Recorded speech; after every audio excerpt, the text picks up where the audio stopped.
Think you can handle all of Gogoryo's legends at once? From Jumong's dragonborn rise to Mishan's bold reforms, Gwanggaeto's empire-stretching conquests to Bojang's last stand, these are the stories you'll devour. Smash that like, subscribe, and ring the bell. Your next royal obsession starts now.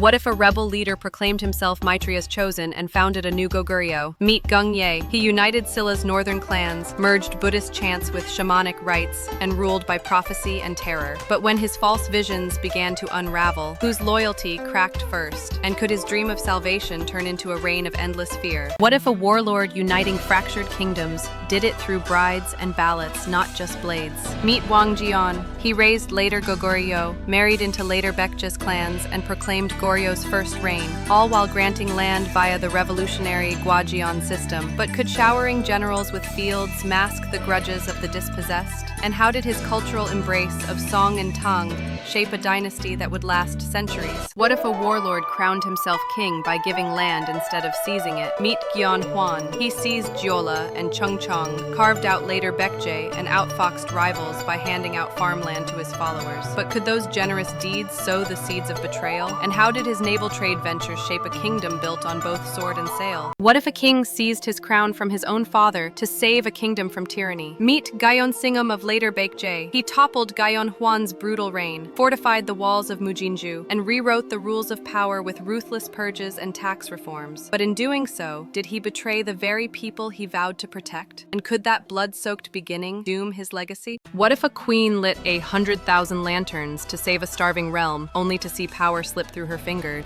Meet Queen Jinsong of Silla. She flooded parched fields with grain, turned night into day with her grand lantern festival, and even minted secret gold and jade coins to fill empty treasuries. But could those very deeds of mercy and secrecy sow the seeds of rebellion among the nobles? And when the lantern light faded, whose ambitions burned brightest? What if a 13-year-old sovereign tried to save his realm by lantern and grain, only to see real power slip away? Meet King Haigong. He rebuilt palaces and temples, fed starving villagers through midnight doleouts, and crushed revolts with a child's resolve. But when the nobles claimed his crown and the monks whispered in dark corridors, whose loyalty truly lay with the boy king? And could his own mercy have paved the path to his downfall? What if a king's final act was not conquest but compassion? Meet Gyeonghae of Silla. His reign, shoring up crumbling walls at dawn, distributing rice and robes to starving citizens by dusk, and sending desperate envoys through enemy lines to beg Goryeo for rescue. But in those last hours, whose loyalty wavered at the walls of Gyeongju? And could his mercy have invited the betrayal that ended Silla's 1,000-year dynasty? What if the second king of Goryeo survived a palace coup only to fall to whispers in the court? Meet King Haejong. He crushed his father's once trusted in-laws' rebellion, reshaped the 6 ministries to tighten royal grip, and called on Buddhist monks and song envoys to bless his reign. But behind every reform lay jealous half-brothers scheming, and when he died just 2 years later, whose secret hand guided his fall? And could his zeal for central power have been his undoing? What if the new king tore up his brother's blueprint to test a new capital, only to spark nobles' fury? Meet King Jeongjong. He briefly moved Goryeo's heart to Pyongyang, drafted early legal codes to bind wayward lords, and staged grand rituals to show the mandate was his. But when governors were shuffled and old warlords whispered of revolt, whose ambition threatened to undo his statutes? And could royal pageantry mask the plotting in shadowed corridors?